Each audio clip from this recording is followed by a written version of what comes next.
All right. Hello, and welcome back to Real Seekers. I'm your host, Dale, the Real Seeker.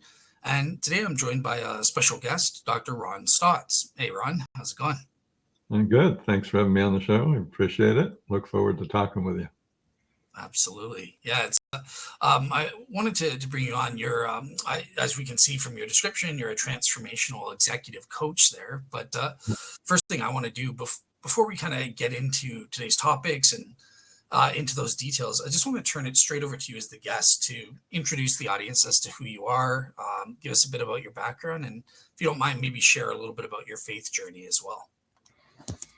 Well, I'm executive coach, a transformational executive coach. I'm a PhD in psychology, doctor of chiropractic. I've been teaching meditation for probably 45 plus years. And just my hidden agenda is really to create a more conscious and caring world. And I recognize that higher level leaders are really the ones who can have the most significant and lasting impact on both an organizational and societal level. So that's why I work with them. And I happen to have a particular talent that supports me in taking them into those higher states of consciousness and leadership. So it's working out well. Gotcha. And your other question, what was that? Just to give us kind of a brief intro as to religiously, what is your faith or irreligious journey been? Have you ever been religious in any way or whatever? Well, my mom was a Sunday school teacher, Methodist. I'm not sure why we were Methodist. I think it was the closest church at the time. But I remember winning the special ribbon for learning the 23rd Psalm first, and I'm so proud of that back then. Certainly Christianity, and I really enjoyed. Had great organization, and I found myself probably by age 12 or 13 really wanting to explore. Well, we had Catholic kids next door to us where we lived, and so I wanted to go see what they were doing in their religion, and wanted to see what just all of the different religions. So I started really visiting different synagogues and churches and places of worship for the next couple of years. I'd stay several months at least in each, and I really came to a place where I saw that, everybody is really kind of doing the same thing, all in their own different ways and ways that feel comfortable with them.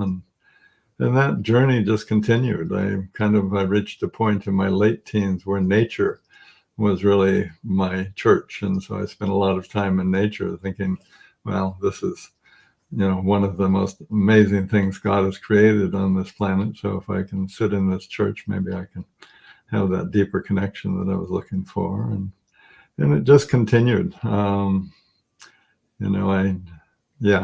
would have to tell you my whole life story because it's been an ongoing exploration of not only religion, but spirituality and oneness with the universe and whatever else we might get into. So, yeah.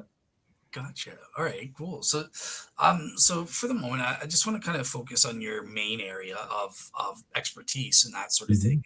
And so in the first place, you're a transformational executive coach. So you work with business executives and that sort of thing to improve them and that sort of thing. So I just want to know, why is leadership or good leadership so important to you? Why have you dedicated your life to facilitating that? Well, I certainly, I helped AT&T go through the divestiture back into, I think it was in the 80s. So I've been around business on and off for quite a while. But I think it was about 10 years ago, my publisher really saw that my expertise is really taking people into higher states of consciousness. And as he or she, said, when you look at high level leadership, they're really just more conscious, aware, self-aware, emotionally intelligent people. And so then I would say that about 50 years of research clearly shows that those higher level conscious leaders, as I said earlier, have the most significant impact in the world. And so I truly do want to create a more conscious and caring world. So since my ability is to take people into those levels of leadership and consciousness, that's where I spend all my time, and I will spend the rest of my life doing that, so that we can hopefully create a world where people are more connected and concerned and supportive of one another, and of the planet in general, so that we have a place to live. Awesome. All right. So I think you mentioned there's kind of like three aspects. Is that right? To the higher levels of consciousness, as you phrase it, kind of thing. So there's emotional intelligence. I think you said Certainly. Yeah. um, consciousness. So I guess Mhm. that means being conscientious. Is that what you Well, mean? consciousness is really defined by how aware you are of your level of, what am I thinking? What am I feeling emotionally, physically? And what level of awareness am I in at any given time? So a more conscious person is going to be aware of what they're thinking and feeling, and what state of consciousness they're in, so that, say I'm not in a very good state of consciousness, I'm going to, adjust my life and what I'm doing in relationship to that. If I'm in a great state of consciousness, then I'm just going to be present and trust that the best of me will come through and be expressed in all that I'm doing. Gotcha. And okay. And the third aspect was being authentic. Is that did I hear that correctly, or was it something different? That would be fine. Yeah, authenticism is, a lot of people are coming into a place where they recognize that they're not living up to their full potential, or that kind of classic, more current one where I don't feel like I'm enough. And I jokingly say, well, you're not enough. And of course, they kind of respond to that, but I quickly reply that, the truth is, when we're growing up, we take a lot of different aspects of ourselves and set them aside. We hide them deep in our inner cave, that inner gut. And, we're looking from very early on, probably as soon as we're born, we're looking outside of ourselves to get acceptance and love. And so we do whatever it takes to get that acceptance and love. We look to others, our parents initially, and family, and then later to the kids we're playing with and the society we're in. And we're looking and go, well, what's acceptable? What's not acceptable? What feelings do I express, and how? How do I dress? How do I be? What do I do? Who should I be? We're all really very nearly designed by that enculturation period, that period when we're growing up. And that addiction to looking outside of ourselves for love and acceptance and who we should be is really, that's the beginning of my work, is really to help people go on that inner journey where they begin to look within themselves, to accept and love themselves, to become emotionally aware of, what influences them, what influences their perspectives and outlook on life. And as they begin to understand that, they become more self-aware, they become more emotionally intelligent, they become more, you know, interested in other people. Their relationship with themselves, feeling more connected, becomes mirrored in their relationship with others. And so those things the relationships become more connected. They're more aware of what they're feeling, what others are feeling. So that emotional intelligence comes into play.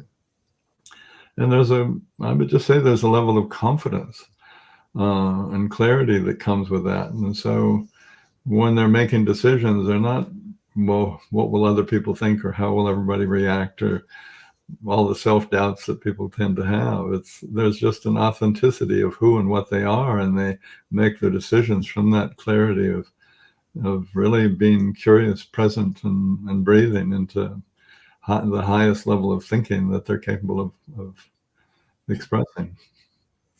Okay, so one thing I just kind of wanted to ask about, because I was noticing the elements that go into, like, the higher levels of consciousness and stuff. Mhm. I kind of noticed that they were all sort of inward thinking, like about improving the self kind of thing. But in your answers, you did mention that this also translates to how it treats others. But I just kind of wanted to ask, like, how does it translate to treating others better as well? Because it seems like you're Yeah, self It's all it starts with the self. It really does. And so, my initial program takes a couple of months for people to really begin to get to know themselves better, to understand and better take care of themselves and all of those things, to heal their past so they can empower their future. So, yeah, the journey does begin inwardly so that they get to really truly know who and what they are, what they're at the effect of, where their beliefs came from. There's a lot of subconscious, unconscious beliefs that people have that they're not at all aware of. And those beliefs have a strong impact in how they view life, how they respond to what comes into their life. But, after that first couple of months, and even during it, to be honest with you, they begin to really have that bigger picture of their relationship, not only with themselves, but with others, with the world, with existence. I watch, some people might come in the beginning and be pretty tough, hard-nosed business people, and yet within a couple of months, having opened up their heart and mind, they really are more open and more connected to not only themselves and others, but to higher visions. And they look at for really, okay, well, what's my highest intention in the world? They truly have a more spiritual connection, if you will, at that point.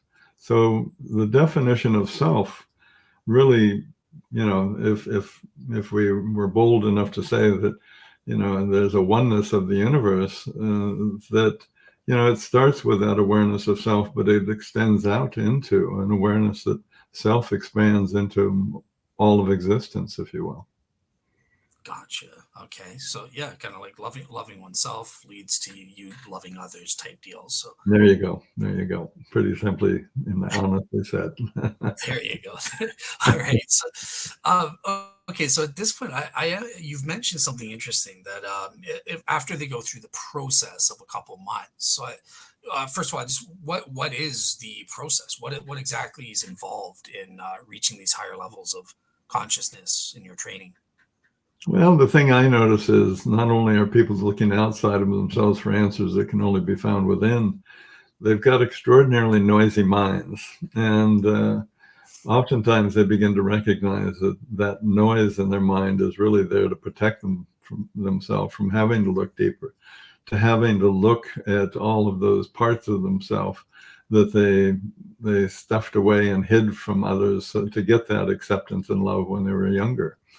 And so, it's an inner journey that, one of my mentors, Joseph Campbell, says you have to enter the cave within to, find the treasure that you seek. And we seem to be scared to death to enter that cave, because that's where we shoved all the things that, all those disparate parts of ourselves that we didn't feel confident that others would find acceptable, that we didn't find acceptable, or however it played out. But so I help them enter that, open those cave doors and breathe into all those parts and really learn to reconnect with and accept those different parts and heal those different aspects of themselves that were left behind. Because the truth is, that's really those parts, just that's all they're looking for. Oftentimes we have thoughts that sabotage our life in many ways, and the truth is that's just our subconscious thoughts that those aspects of ourselves that we left behind. So that inner journey is really a journey of learning to reconnect with, accept, and unconditionally love all aspects of yourself, which is, of course, where authenticity comes from.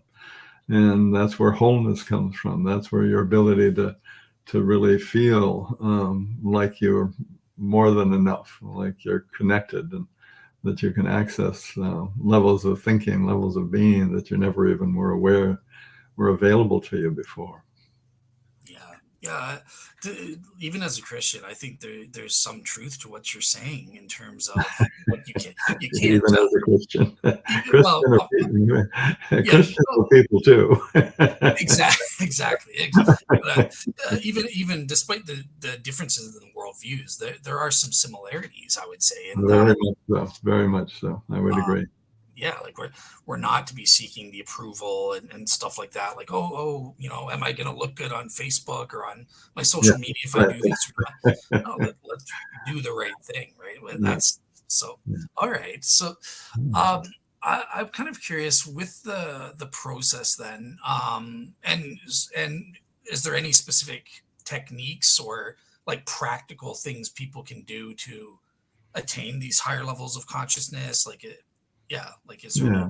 specifics? Well, the truth is, I don't think we can do it alone. All of our issues and challenges and that disconnection is created in relationship to other people. And I think they need to be healed in relationship to other people. And oftentimes, I and people like me are that first other person because we create a safe, supportive environment and help them feel comfortable looking in those areas that they otherwise wouldn't be comfortable or they'd be totally afraid to look at. And I think, as you begin to heal, community becomes more important. Certainly, that's where you're going to find the Christian community, is that community becomes important as that healing continues. The problem I've seen in a lot of existing communities is they fail to look at those deeper levels of healing that also allow us to be loving more expansively.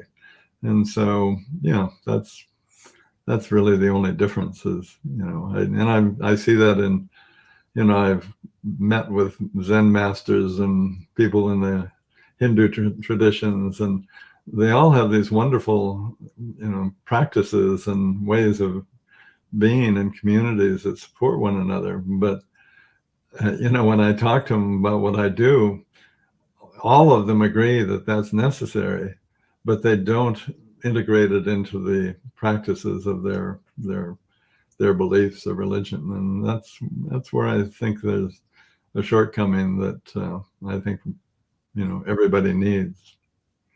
Interesting. Okay. Okay. So that's good. That'll be kind of relevant to an upcoming question. But before I get to the religious components and stuff, I'm just sort of curious with your your counseling and stuff like that. What Yeah. would you say is the greatest challenge, or the most, or perhaps the most common challenges that you face with your clients there? Well, excuse me. Oddly enough, the biggest challenge is to get them to breathe. It's, the biggest challenge is to get them to actually get in touch with their feelings because they're scared of a lot of, I grew up in a culture where, men didn't cry, men didn't feel fear. Men, in my particular family, we not only didn't feel fear, we didn't get angry. Oh, So, and everybody's family, has their own ways of dealing with different emotions. And so we learn how to deal or not deal with them in those ways. I went in the Marine Corps. I was a international rowing champion at 19, and at 20, I went in the Marine Corps because Vietnam was going on, and that's where my family, that was, yeah, you go in and you fight for your country and all of that, and but when in the Marine Corps, I started realizing that Vietnam wasn't World War II. Vietnam wasn't uh, didn't fit my images of what the United States, what America was all about. yeah. We were killing kids, we were raping young women, girls, and women, and we were murdering people really without any recognition that they might not even be the right people. And it was a very devastating point for me in my life. I just, here I was, the all-American kid, recognizing that all those values he was raised with were really not acceptable to him. And, when I got out, I did get out on a medical discharge in about a year. And it was tough. I got a divorce. I lost custody of my two sons. Had a chemical imbalance. I was suicidal. And so I was not in a good place. And I literally went out in the woods and spent 3 days preparing myself to commit suicide. And one morning I said, I'm ready. And I sat on a big rock and with a large hunting knife in my right hand, thrust it towards my heart as hard as I could. And I was a big, strong young man back then. And somewhere about halfway in that arc, as it was just penetrating my skin, I dissolved in this molten ball of white light. And, and I'm kind of more of a jock than anything else at that point. And I don't know what this is. you know, Yeah. and, but here I am, no awareness of my body or my surroundings, just in this pure white light, having the deepest experience I've ever had of the oneness of the universe, of being one with God, being really recognizing and just being flooded with the sense of that I had a great purpose in life. And when I came out of that, and I really have no idea how long I was in that, and when I came out, I didn't have all the answers, but I certainly had a destination, and that was, okay, how do I reconnect with that? How do I live my life in a way that I know how to step into that light, step into that awareness of the oneness, step into that level of love whenever I wish to? And I've spent my life doing that, and I've done it quite successfully. And so maybe that's what I do, is I just help people help them take that armor off their heart, and that really ends up killing them, and allows them to, as they open up their heart, they can open up their mind, they begin to access and discover who they truly are. They get very excited about life because they see the potential they have, and they recognize that your life is sort of rigged and it's rigged in a way that's in favor of us. If we can just be present and breathe and be conscious enough that we can see things aren't really challenges, things really aren't problems, they're truly opportunities that are there to support us in continuing to heal and evolve. And that life is really about healing, it's about evolving. Change is the one constant that you can count on in this life. You're in a river of constant change. And so rather than deny or fight or resist that, it's, much more effective to just be present and aware and conscious enough to go with that flow and to be aware of the oneness, and, enjoy the gifts that come to you, because each of them truly is designed to help you continue to heal and expand your awareness of all that is. Okay. So, going kind of out of order a bit, but I'm just interested because of you mentioning your Well, we story. can't do that. Exactly. But it's my show. I'll do it if I want. Um, but I'm kind of curious. So you've mentioned this keyword breathing as being important a lot of times. So I'm assuming you mean breathing in a specific way, like to do with meditation. Is that correct? And were you incorporating this breathing technique when you were sitting on the rock before this white light came about and stuff like that? Like what was No, going on? I Or didn't just know anything. I didn't know anything about breathing back there. I was just I was just a normal guy. well, I would say breathing's normal, but Yeah, yeah, yeah. I get it. But there's a lot of different breathing styles. But to be honest with you, I get on a lot of calls with people. I have a lot of people in my office, and they're just not breathing. They're breathing very shallowly. They're breathing sometimes whenever they're running into emotions that they're not comfortable with, whenever they're trying to figure something out, whenever they're, dealing with some issue, they stop breathing. And when you stop breathing, you stop being curious, you stop being present. And so you're not only going to not access the best of who and what you are capable of accessing, you're going to diminish what's available to you, because there's the mind is, you've got your brain stem coming up. That's the primal brain. And then you've got the midbrain, which is more of a, this is more reptilian, this is more mammalian. And then you've got the cortex, your higher level thinking. Well, there's chemical gates between that mid-level and higher level thinking. And if you're in any kind of stress or fear or discomfort, you're really shutting those chemical gates down to various degrees. So you don't have access to your best best thinking. You don't have access to really, what you're capable of. My higher level leaders that, are truly successful, and, it takes about a year for them to get there, but they have learned really that their best to access their best levels of thinking is to not think, to go into that silence, to breathe and be in that silence, and just sort of put out what they're looking for, and trust that it'll come in from that, what I would call, higher aspect of themselves. What happens literally neurologically is, there's different brain frequencies. There's, if you're sleeping, there's a frequency. If you're, meditating, there's a frequency. If you're efforting and trying and studying or testing or something, there's a frequency, and so on. So most of the time, if you have a quiet mind, you're still only accessing one frequency. So you access a good level of that. But when you learn to actually quiet the mind and be present with what you're looking for, it's called an alpha bridge, and this is science, not metaphysics or something. Mhm. That alpha bridge really creates a connection between all of those frequencies. So that's how you access the best of who and what you are.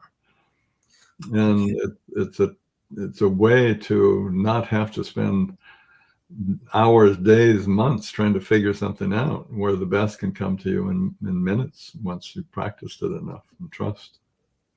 Okay. Okay. So it's something, once you've practiced it, you can control bringing about the alpha bridge or whatever. And that's where you achieve these higher levels of consciousness, right? Um, Yes. okay. So you're kind of already answering what I was going to go to, because you mentioned, that there is, psychological and neurological studies that kind of back up your approach. So I kind of just wanted to ask you about that. Is there anything beyond the alpha bridge, or is there other evidence that backs up, and studies that back up your approach? Yeah. Well, I mean, be honest with you, when I started it, there wasn't, but there are now. No. It's just my experience. I just had incredible experiences and Mm. recognitions and understandings. I had really some incredible mentors that were, really exploring life and what we're capable of. And so I learned from them. And, but the wonderful thing, and, I joke about it, but it's true, is now it's all extraordinarily well researched and validated. So, because we've just increased our level of understanding of the neurology of the brain and how we work, how it works, and all of that. So yeah, it's pretty fascinating to see. Gotcha. Okay. And have there been any, psychological? Because I think you also mentioned, at least in the media kit, psychological studies that kind of also verify. Do you know any of those studies? Like what were those about? Oh, sure. I mean, certainly the breathing has been researched. Certainly the neurological abilities and differences are well researched. The psychology is, I would say, well understood at this point. I think anybody who knows anything about psychology would agree that, that that noisy mind that most people have is just the result of them not exploring their past and healing that past. And so that noisy mind comes as a result of all the unhealed issues from the past. And so, unfortunately, people spend most every day thinking the same thoughts repetitively again and again and again. And I'm working with some incredibly smart and wonderful people, and it's certainly highly achieved people, and they still have very negative thoughts, Yeah. until Yeah. they start healing that, and doing the inner work. So, how can you expect much from yourself? It's like, I'm going to run a race, but I'm going to tie one leg behind my back or something, and Yeah. it's like, no, access all of who and what you are, so you can really, create the life that you're here to enjoy. Gotcha. Okay. Okay. So the other thing I wanted to ask, starting to transition a little bit into the religious aspect. But you Mhm. mentioned that you kind of studied in terms of your techniques and everything here. You studied ancient wisdoms, and I think you alluded to things like Zen Buddhism and Hinduism and that sort of thing that you've dealt with. So I just want to ask you, what were some of these ancient wisdoms that you looked at that you found kind of back up your statements? Was there anything that didn't back it up? Mhm. Um, yeah, and okay, so answer that first. Yeah. Well, certainly, I spent about 10, 12 years studying Hinduism and exploring that. And it's Nice. quite fascinating. It's, it's a little right brain for me in terms of all the different gods and goddesses for every different level of consciousness. But I enjoyed it. I enjoyed it a tremendous amount. And it really was a gift for me to spend that time studying it. But, certainly they're extraordinarily aware of breathing. They're extraordinarily aware of different levels of consciousness and how to achieve those different levels. And, you know, they've, they've taken that and gone a little different direction than I would, but I understand and appreciate it. And certainly in Buddhism, I mean, Buddha was not, Christ is kind of portrayed as this, son of God. Well, Buddha, portrays himself as just, he's just a man on the planet. But he did come up with incredible insights due to the levels of consciousness that he went into. And those awarenesses allowed him to understand where suffering came from, and that it's our attachments and fears and desires that really result in the suffering that we all experience. And so he really showed people how to breathe, be present, and less attached to the various aspects of existence, including ourselves, so that we could enjoy a more, you know, yeah, less suffering and less pain in our life, and just be present and enjoy our life more fully. So, yeah, there's a tremendous amount to learn in different religions. Muslim, to be honest with you, I never was drawn towards it, and what I have learned from it, I don't really understand or necessarily even agree with. But that doesn't mean it's wrong or bad. I just haven't explored it as I have other religions and things. But to me, it's like there's any number, and let's say six blind guys are going through the jungle and they run into some amazing thing and not Wow. recognizing that it's an elephant. One's feeling the tail and describing what the beast is about. One's touching the ear, another the leg, another the side, another the trunk. And so they all come up with this description of what this amazing thing is. And then they as they leave the jungle, they go off and create their religion about the amazing thing that they discovered. And their religion is based on their own experience. So of course they believe it, but they don't realize that it's really only a bit of the truth, a part of the whole truth that they don't understand. And for me, that's my relationship with God. Is religions oftentimes, and I'm not saying any particular one, but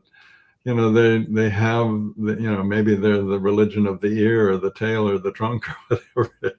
And yes, they've got what they've got, but there's more. And unfortunately, once they have their established religion, they don't want to continue learning about more. They kind of get locked into, I mean, I've had an experience of being one with Jesus, and Jesus is all about love.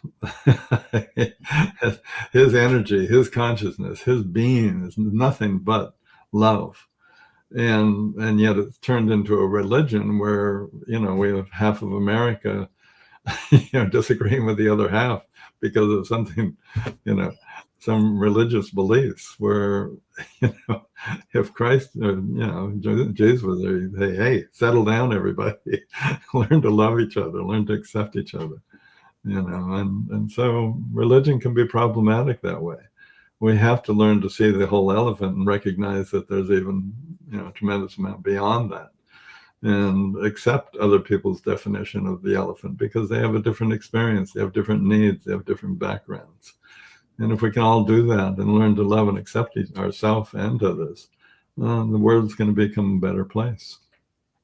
So that's interesting. Yeah, like so a couple things. So here it comes again. Even as a Christian, I agree with some things that you were saying there. I know you like love it when I say that. But so I agree with calling even other religions as seeing them as wisdom traditions. There are truths Yeah, in even things I would consider a false religion. They've got truths within them. So yeah, yeah, I yeah. one of the things I love from Hinduism that I adopt is the notions of four different yogas, right? So there's four different paths. It's not just about they've got a path for like meditation and stuff like that. Uh-huh, uh-huh, They have right. Raja yoga. That's me, the intellectual path. That's what I Right, love and stuff like that, right. right? Or Yeah, bhakti, which is like the love, devotion, doing right. works for stuff like that, right? Different So personalities. yes, exactly. So Yeah, I fully agree with that, yeah, and I also fully agree with you. Well, okay, so I'm like 95% agreeing with you. I guess I would say that Jesus is that's pretty love. darn good. Yeah, yeah, love is fundamental. I mean, like Paul tells us, love is it's the most important thing, where everything else follows from that, right? So there's faith, hope, love. The most important of which is love, and that Mhm, sort of thing. right. Now, that said, I am going to have some disagreements with you because I think that Christianity, believe it or not, I would say that is perceiving the whole elephant. I think Christianity has got the truth. So I am kind of Mhm. Well, locked in is not the way. and I don't have any problem with that, but all the other religions feel the same thing. Exactly, that's true. So yeah, that's why you need a way to kind of evaluate the religions to see which ones are true and that sort of Well, thing. not, maybe it's not which one's true, it's which one's for you. Well, for me, I think if they're false, if they're not true in the terms of their claims about ultimate reality or our ultimate purpose within reality, then none of them are for me. Like I don't, I can glean truths just like I can glean truths from any random book or something like that. Yeah, yeah. But I wouldn't devote myself to. But just out of curiosity, before we kind of just, am I to understand you did also study Judaism and Christianity as part of the ancient wisdom traditions that you looked at, or Oh, I still do. Yeah, certainly. awesome. Yeah. So yeah, so in terms of what I was just saying earlier, like what would you make of what I was saying there? I, you know, I have an entirely, to be honest with you, different perspective than most people. To Sure. me, unfortunately, to me, men meaning women, meaning all of mankind, womankind. We really are living from such a fear-based reality, fear-based perspective. Mm, So I watch people, they tend to create, it could be their religion, it could be their philosophy, it could be whatever aspect of their life they want to call it. But it comes from those fears that they have. And so that fear is always a limited perspective. And that's truly why you have to heal your heart. You have to heal your mind. You have to heal yourself on that deeper level to ever get beyond those fears so that you can see, what really unconditional love feels like for yourself and others. And so religions and all the different religions really are, you're popping today. talking to that, if you will. Sorry. No, no worries, no problem. Um, So, you understand what I'm suggesting? I It's not, you're not going to, I've traveled a great deal. I, you know, all of the people in Europe, all of the people in Asia, all of the people in all these, South America, they all have different beliefs or predominant beliefs. yeah. So it's not like, you know, they're wrong and boy, they're not going to go to some place that, some other group says they get to go to because their religion is right. You got to understand that when you really study religion, I mean, you study if you can honestly study Christianity, you know that, at some point there was some king who needed to take care of politics, and so he said, "Hey, let's get a group and let's throw out this section of the Bible and let's include this one." And so they rewrote or reformulated, or put the Bible together in a way that suited that community, that king primarily. And so, you've got to be open to how influential all of these different books have been. They're all, many of them are designed to control people, which maybe back then they needed to, but it's not relevant now. Many are designed to be politically, empowering for some individuals or some group or some community. But so I understand and absolutely appreciate and support somebody to really be completely committed to their religion. But I don't really care what their religion is, as long as it's more focused on love and not hurting other people. The problem is if people get so interested and so committed to their religion that they feel other people are wrong, then they're making other people wrong and they're right. And that's a fear-based perspective. I'm sure you see that. Um, so believe it or not, I don't see that, respectfully, and I hope you don't mind us disagreeing openly and having a friendly Not at conversation. all. Awesome. Okay. So the way I see it, right? So okay, so I don't totally disagree with everything you're saying, but I would disagree with the first part, that religions are fear based. So if you're traditionally, we've had what philosophers call the classical principle of tolerance. I believe in this. So that this is where, look, I can say I'm right, you're wrong, but I tolerate you disagreeing with me. If you think I'm wrong and you're right, that's fine. We can talk it out, we can present reasons, or you can say, hey, I'm happy with my opinion, I don't want to talk to you. Okay, cool, we'll be friends, we'll go fishing or something like that. I disagree very much with the modern principle of tolerance. And I think, and correct me if I'm wrong, but I think that's what you're advocating for, and saying, well, if if you say I'm wrong and you think you're right, you've got the truth kind of thing. Well, that's there's something wrong with you. That's just based on fear or something. That's exactly what we were talking about. Yeah. Mm-hmm. So for me, that's like fear of what I'm the way I am because I think it's true. If I find out it's not true, then I'll change my mind and stuff like that. And I think that's great, and I'm thrilled that you found that. I really am, Awesome. because I think that's important for a person. But the problem is, and again, this is just historically speaking, that doesn't mean you should go out and kill millions of people because they have a different belief, or that those millions of people should try to kill you and a million other people who believe in the Christian belief, or that some form of Christianity should be killing another form of Christianity because they don't believe the same thing. One Okay. has Christ on a cross and one doesn't, and I mean, Gotcha. Okay.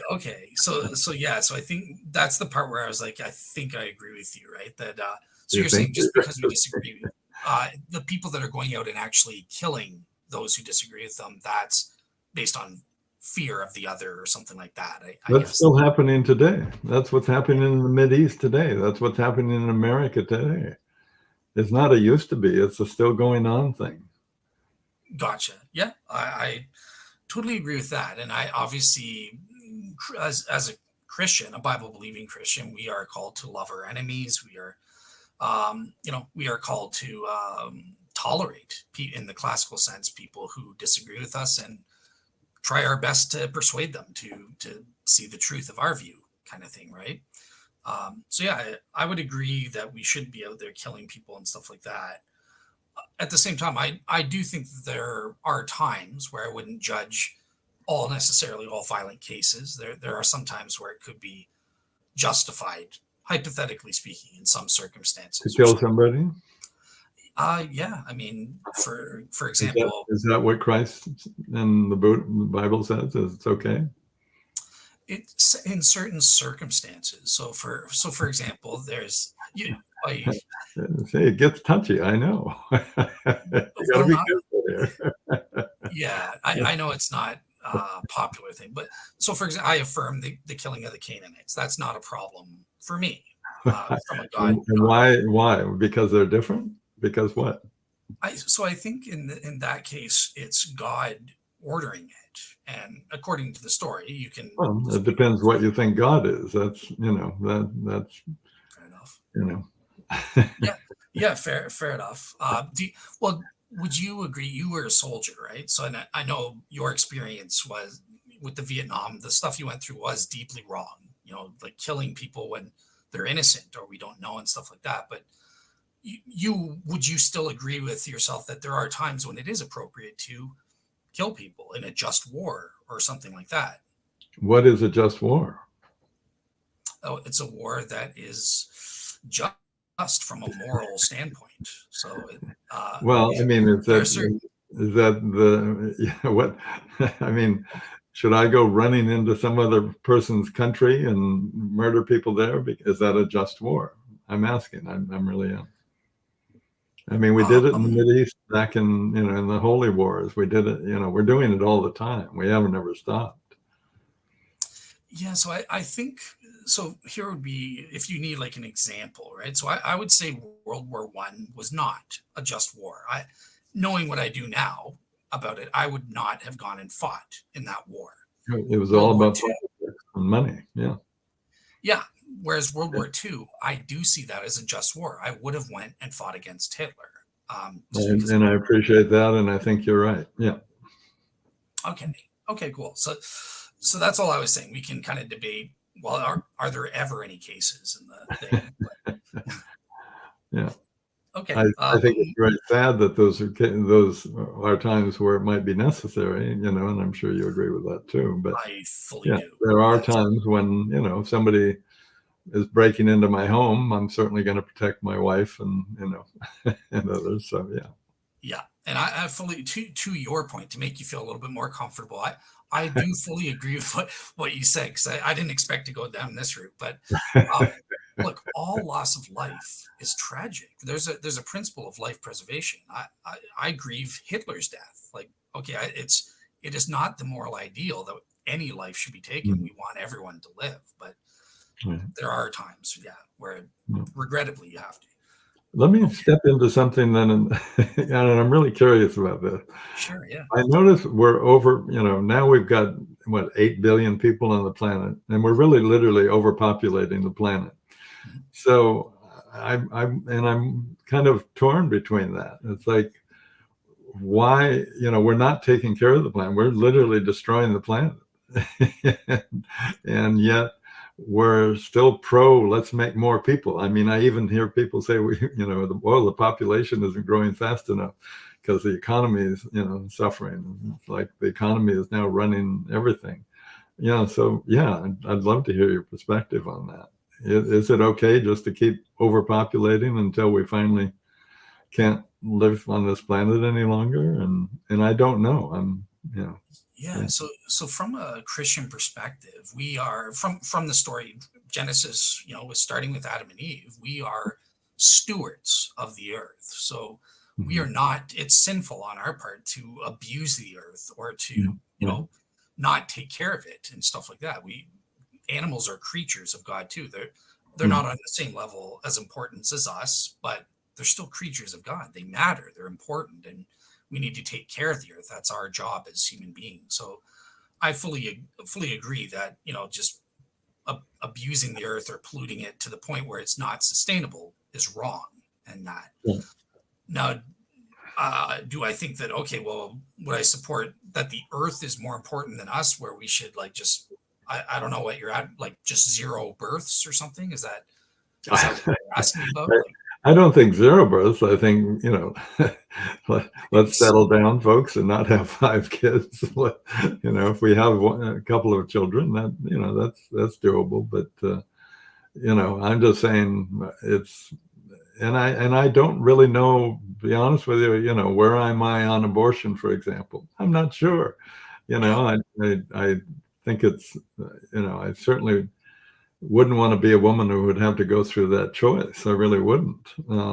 But I also feel like there's a lot of times where, yeah, that, abortion does make sense. And, but maybe Yeah. that's more of just my logical mind than my, Yeah. so yeah, yeah. No, I think so. I think on the first part, yeah, it's an excellent question, and I think okay, it depends on the context. I Mm, don't think that the Earth is overcrowded, technically speaking. Um, we're constant. If you look at the concentrations, we're a concentrate. I'm in Canada, for example. I can tell you, 90% of our country is just all 10 of you up there. yeah, exactly. So there is room, and because there's hope of technology, Yeah, um, no, I get you. I get you. Yeah. yeah, I wouldn't advocate like, okay, we have to have a policy of one, China, one kid, and that's it. If Yeah, no, past no, that, no, that didn't work. yeah, yeah, Yeah. so I wouldn't advocate for that. On abortion, you're not going to like me again, so I am against. I am pretty strict on against abortion, And except I get it. I get it. I really do. It's just, it gets complex. It's just not that easy. I guess, for me, it's like, I want to live in America. And if you want to be Christian, I totally support you. But I also see, and I'm not saying you and at all, I'm saying, but there's a lot of Christians who want all of America to become a Christian nation. And it's like, yeah. well, that doesn't seem fair. Yeah, no, okay. So you're going to love me on this. When it comes to politics, I believe in the secular state, and I think that's the biblical view. We are called not to impose higher Christian morals onto unbelievers. Why should you be expected to go to church on Sunday? Or so Christian nationalism, I'm totally against. I'm good. We're on the same page then, and not, I mean, it's just not practical. Yeah. First of Exactly, all, we're all visitors here, so it's a little exactly. hard to, be a dominant visitor as opposed to, the other. Yeah, yeah. It's not our place to impose our morality, right?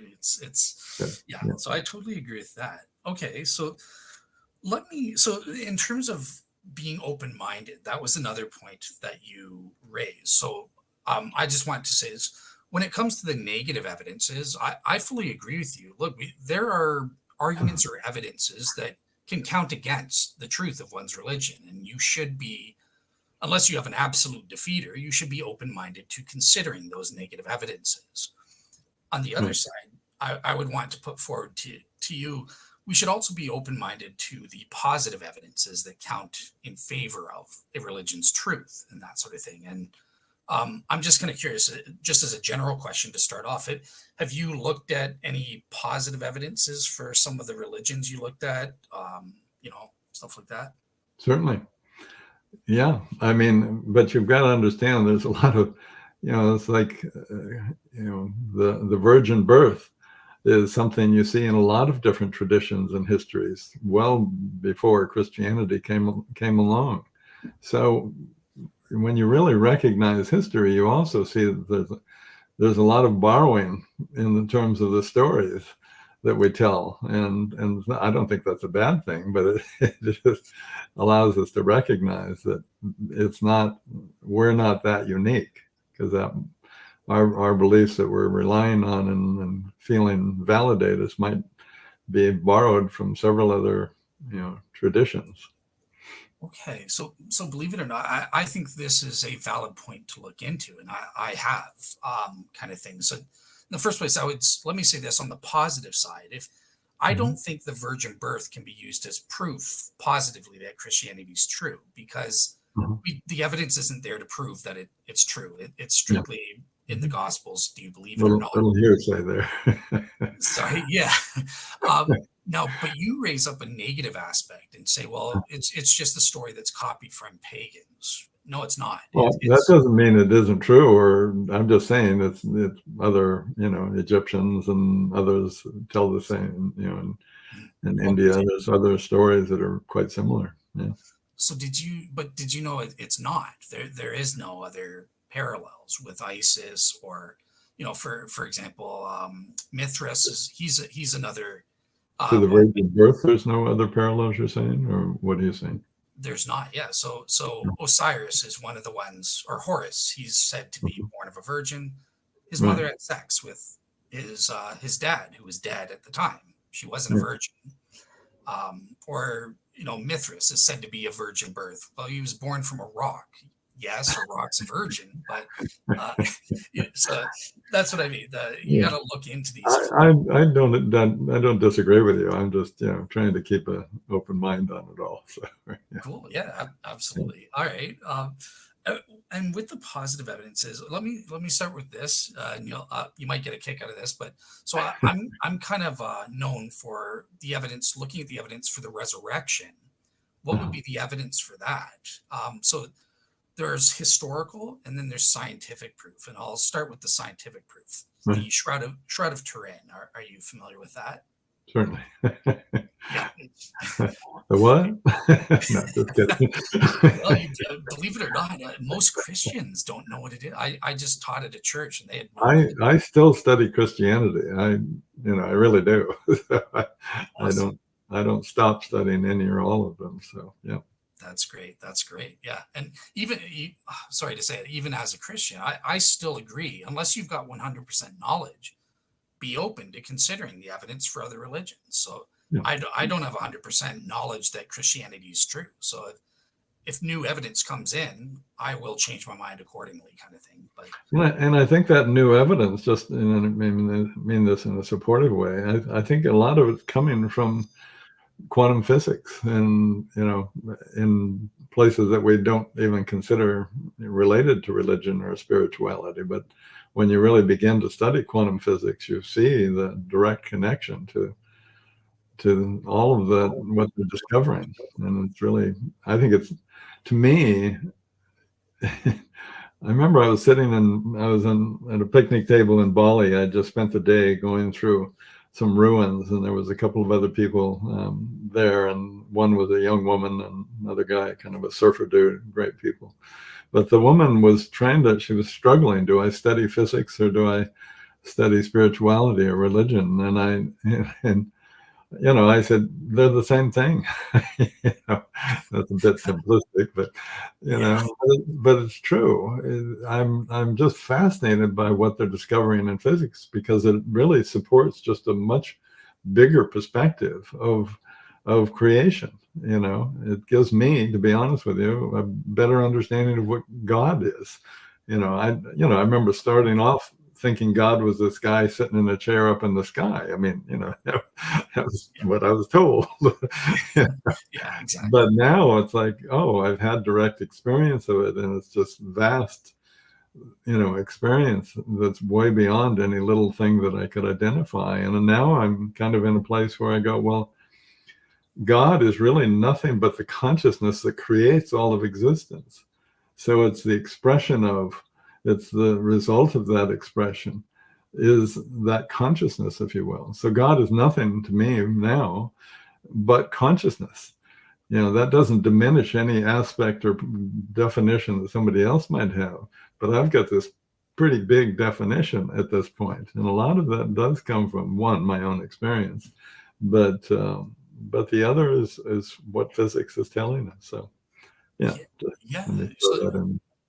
yeah, no, I think that is great. Thank you so much and I should have started with talking about, God in general and stuff before getting to the Mhm. Christian specific stuff. So, and I think the evidence from cosmology, I also am fascinated by. I mean, look, I looked at people like the quantum physicist, Dr. John Polkinghorne, right? Or, so Yeah, many of these amazing scientists, John Lennox, Oxford mathematician and stuff. And yeah, the evidence from cosmology. So I'm glad to hear you say it does point to the need for a creator. The Big Bang model is the best, by far, it's the best model we have given the evidence, kind of thing. So it does require a creator, and you say that that's consciousness. You give it the label God, kind of thing. So great.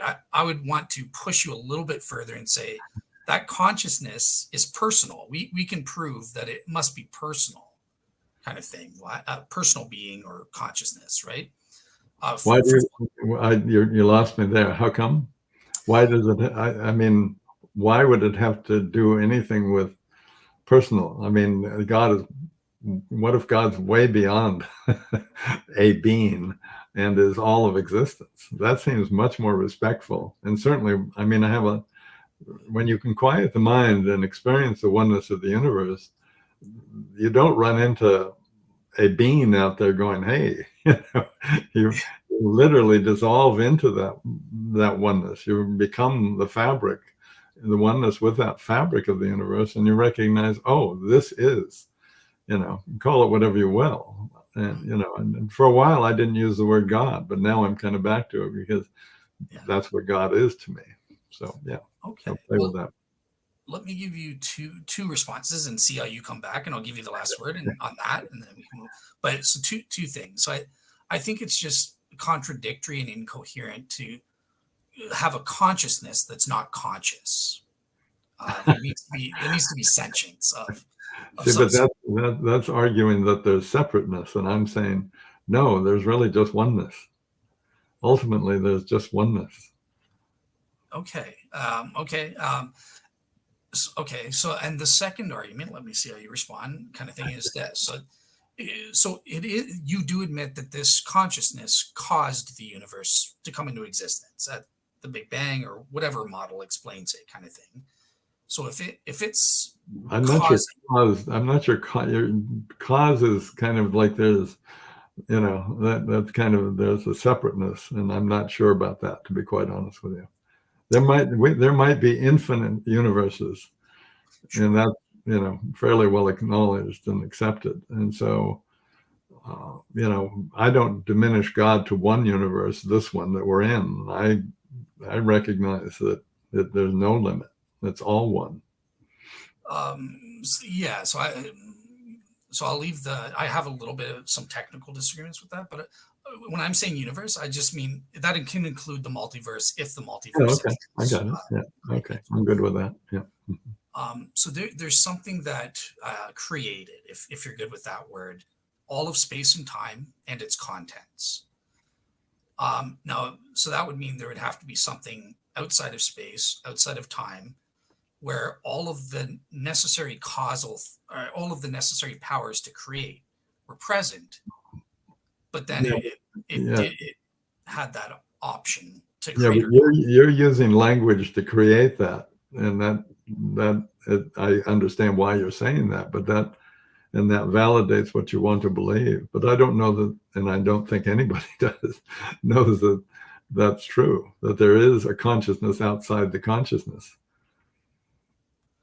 oh no, outside of the cosmos, I would say, Mhm. right? Because that, but in But order, that's the same thing. Something's already been created, or something already is before creation.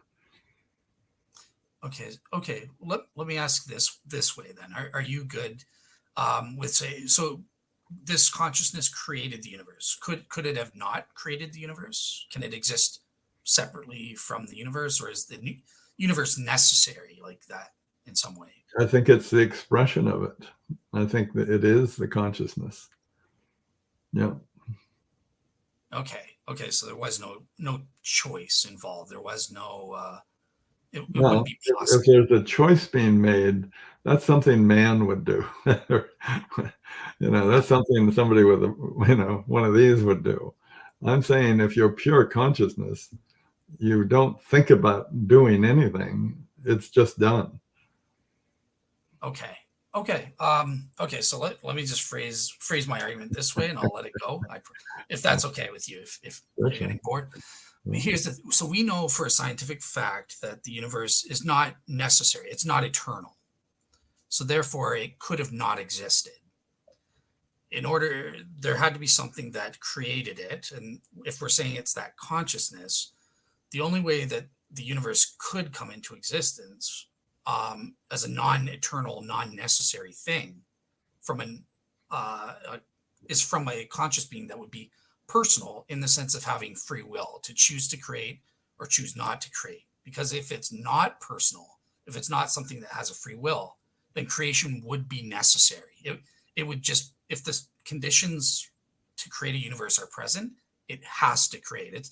Think of ice, think of water in a freezer at 0 degrees Celsius. It Mhm. must freeze. It doesn't have it's not possible for it not to freeze in those conditions. Does that make sense?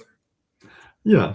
I mean, but how far back do you go? I mean, if the conditions for creating this particular universe are the result of the multiverse, then yeah, maybe it's just going to continue. But I think it would be very bold of us to try and anticipate what was there, if there was ever a beginning, if there was ever a now. Okay, now I'm going to create something. I think that diminishes, and I'm not criticizing you. I'm really not. I'm just saying, from my perspective, that diminishes what consciousness truly is. And to be honest with you, if you can quiet your mind, you'll recognize that consciousness it's an expression. It's not connected to thinking. It really isn't. And so I'm just respecting, to me, I'm blown away by my appreciation of the consciousness that is. And so I don't want to resist what you're saying. I'm just saying I just don't agree with it. I don't disagree with it in terms of I understand why you say it the way you say it, so that you can believe it the way that you believe it. But I would say it differently, and because of my direct experience. And be honest with you, all of my beliefs are really not beliefs. They're direct experiences. That's the difference between my journey. Is I've literally gone, okay, I don't want somebody telling me something and I'll believe that. I need to experience it. And the only way to experience it is to quiet your mind. The only way to quiet your mind is to heal your past and learn to breathe and learn to let go. Let go of your attachment to everything, all of existence, including yourself, so that you can dissolve in that infinite. And really directly, until you dissolve and become it, you kind of dissolve, and there's an awareness of self within that dissolving aspect. But then at some point, you're just one with the universe. There's no awareness of you in the universe. Do you see what I'm suggesting or saying? I do, yeah. So, and believe it or not, I half agree with you. I promise you the last word on that cosmological argument. So I'm going to move on and just ask you about this, because you mentioned experiential knowledge, and you're correct that at times experiential knowledge can be so strong that it outweighs any propositional knowledge, or Right. knowledge. Like someone could come up with an argument that the sky is not blue, but look, I experience it through my senses. I know it's blue, right? So I agree with that. But Yeah. I think where I would want to just push back and get your take on is, couldn't the Okay. reverse? Because in my experience, the reverse is also true. So sometimes our experiential knowledge, such as, so this isn't true historically, but let's just go with it for the sake of argument. The Yeah. experiential knowledge told people the earth was flat for centuries, right? Until Right. we gained other propositional knowledge. It was actually propositional knowledge that was correct. Yeah. But, back in the days of Galileo, no one could travel into outer space and see the Earth. Oh, it's not flat, or something like that. So, Right. would you be open to saying, well, maybe I could be persuaded from an argument that would tell me my experiential knowledge is wrong? Or do you have 100% knowledge that your view on consciousness is correct? Yeah, certainly I'm open. I'm always open. I mean, I'm a learner. I'm always evolving and growing. So of course I'm open. Um, Awesome. and I would ask, I'm just supporting everyone in being open. Are you right? You could be right. Absolutely. You could be right. Awesome. Awesome. All right, cool. That's awesome to hear. So, all right. So, just kind of, I mentioned the Shroud of Turin, which is a Christian specific thing. Yeah. And you said that you had studied that. So, just out of curiosity, like, what was your take? Um, I When you wouldn't looked say I studied it. I've read about it. I know what happened and all of that. I mean, it's again, I mean, could that happen? Did that happen? Could have happened. And if it could have happened, maybe it did happen. But there's also a lot of other explanations that could have happened, and maybe they did happen. I don't know. I'm okay with. I've experienced enough alternate reality, and I'm not talking about drugs and things. I'm talking about through meditation and awareness. That yeah, anything's possible. Could have that rock, could have it been rolled off, and could have that shroud been, taken off, and then Christ, dissolved and went into oneness with the universe, with the Father? Absolutely. I think that happened whether the rock rolled back and there was a shroud anyway. Okay. Okay. So that's interesting. So I think you're saying, just out of curiosity, for the images in terms of how they form, do you think that they are probably not explainable? I don't want to put it this way, because just for lack of a better word, I know you'll take issue with the word, but like they're not explained through ordinary natural things. There's something that's extraordinary about how those images were formed. Would you agree with that much?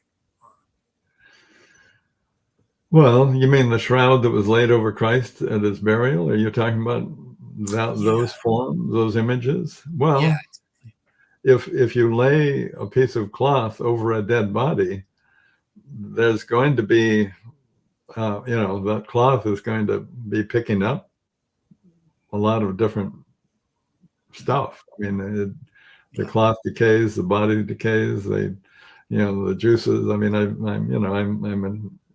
I've I've dissected bodies. I know how they work.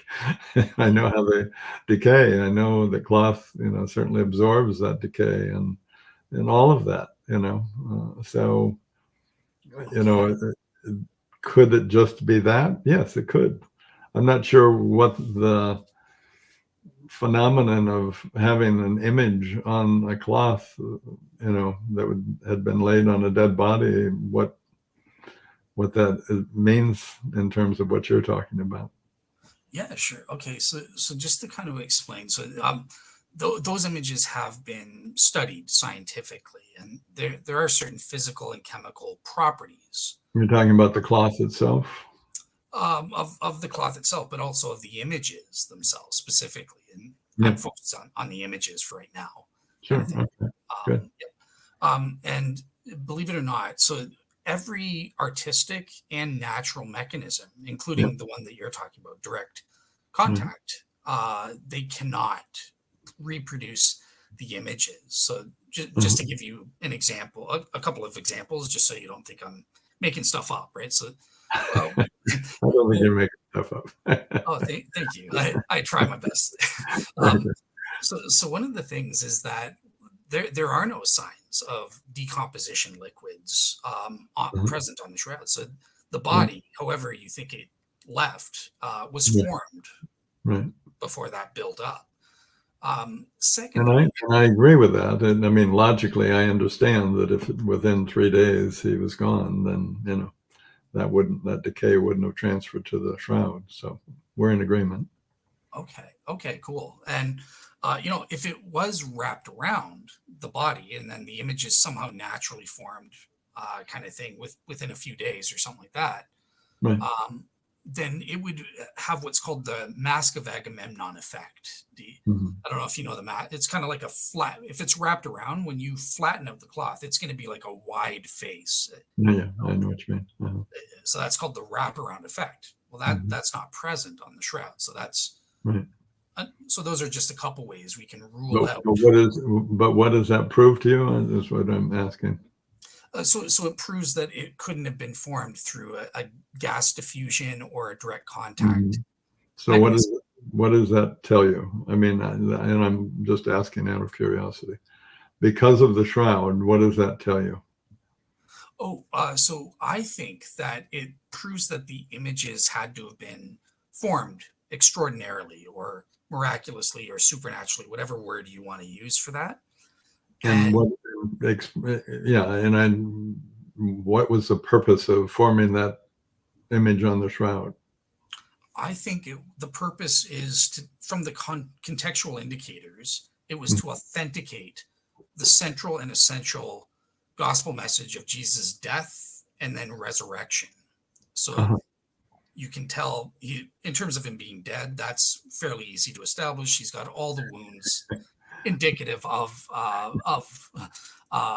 Jesus in the gospel. He's got the scourge Yeah. wounds, he's got the Yeah. nail wounds, all of that stuff. Right. Plus, we Yeah. can tell he was in rigor mortis from the rigidity of the body, kind of thing. Uh-huh. Right.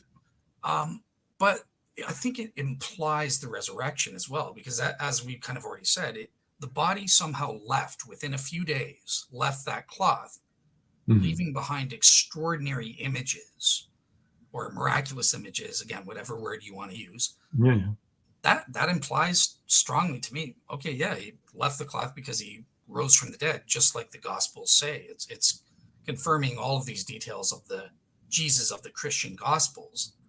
So that, So yeah. let me, and I'm just being curious. So, in other words, say somebody, on the third day, a group of guys comes up and rolls the rock and takes the body out of that particular cave and puts it somewhere else because they feel like it might be, screwed around with or something. What makes it a resurrection is just because of the shroud, is what you're saying, right? Well, the shroud images count as evidence Yeah, yeah, I hear supporting you. that Yeah, thesis, right? okay. Because in the first place, I don't think it can't be explained through somebody unwrapping the body and removing it.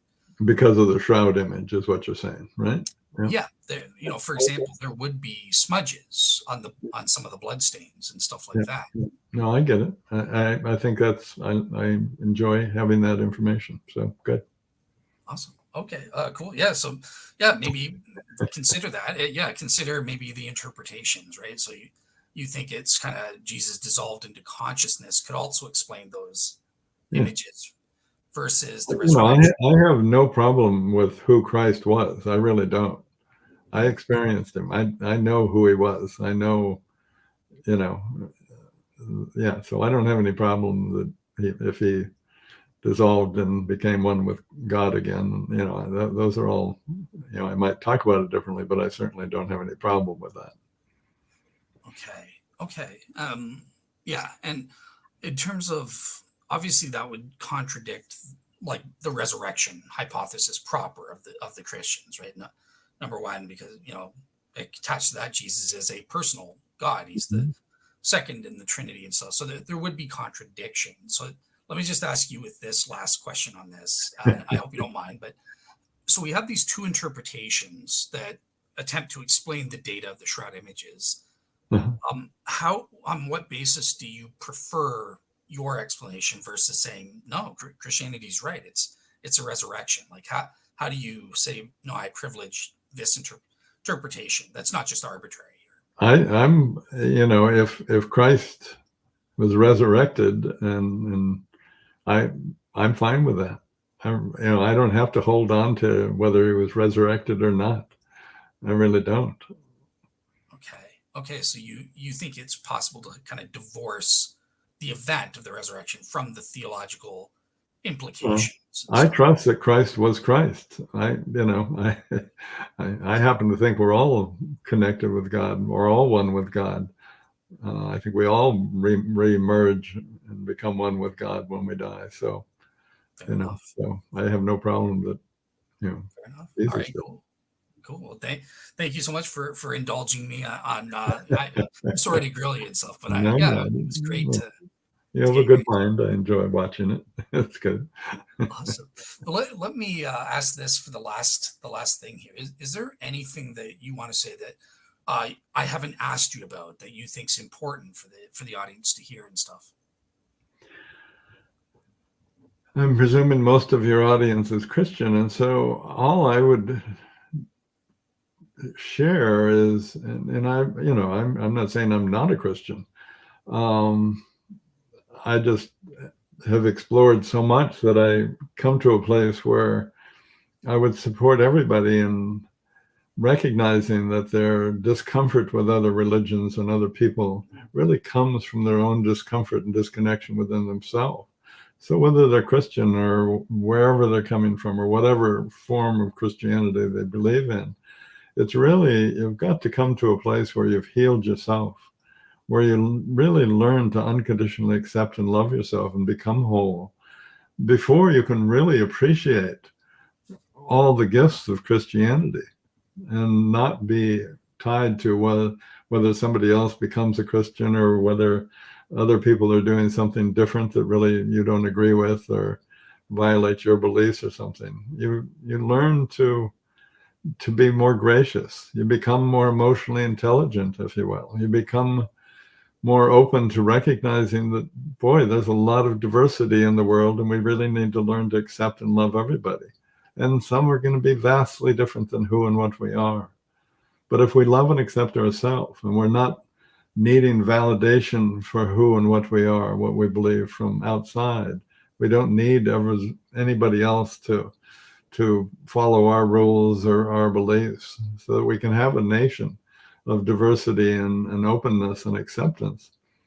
I think everybody's going to be a lot happier. And when I talk about that fear base, it's when you have to protect yourself. You have to defend yourself. You have to defend your beliefs, because other beliefs are threatening to you. That's fear. If you love yourself, then you just believe what you believe and enjoy your life, and hopefully nobody's hurting anybody, and you treat yourself kindly and others kindly. And I mean, I used to go. I was invited to do a presentation in Switzerland. This was many, many years ago, and it was up in the Alps at a large ashram hotel, and all people from all different religions came, and I was there for a week, and it was just a love fest. I mean, it was just everybody talking about everything from excitement, from their own heart, and everybody going, wow, that's great, and that's wonderful, and I get that, I understand that, and oh yeah, this is where I come from on that. But nobody was trying to get anybody else to buy their story or their beliefs. I mean, I'll get personal for a minute. I think Sure. you help real seekers find the same truth that I did. That's, I believe in your materials. I help real seekers find the truth that works for them. I don't try and sway people into what religion or anything else. I just teach them to breathe, to heal, to become whole, and watch and see who they're going to become. And they always become somebody who wants to add value to the world. They always become somebody who comes from a place of love and caring and supporting everybody. And that's why they become amazing leaders that can create a more conscious and caring world, which is really all I care about. Interesting. Okay. I really want to follow up on that, but I'm going to be polite. So I promise you the last word. But I just want to say thank you so much for coming on and sharing your Yeah, worldview. Look, Real I enjoyed Seekers, it. you're right. It's a Christian channel. Although I would say I have atheists and Muslims in the audience as well, and the Yeah, occasional Jewish person. So yeah, there is a yeah, bit of a mix there. But look, it's important to engage and to hear other people's perspectives. So thank you yeah. for No, engaging me and stuff like that. yeah. No, I appreciate it. And I appreciate what you're doing. You're reaching out, you're trying to support others and finding a direction in their life. And hopefully that direction leads to them loving and accepting themselves and others more fully, and I'm sure it will. So Awesome. carry So, on. sounds good. Thank you so much. All right. So that's it for today, guys. Just so you know, you're not going to be rid of me because tonight at 7 o'clock, I will be having my third podcast in a row today.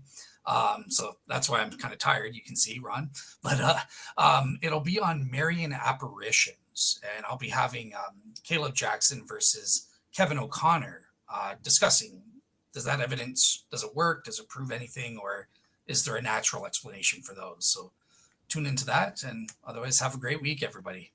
All right. Thank you, everyone. Appreciate it. All right. I've clicked the. Oh, is this not?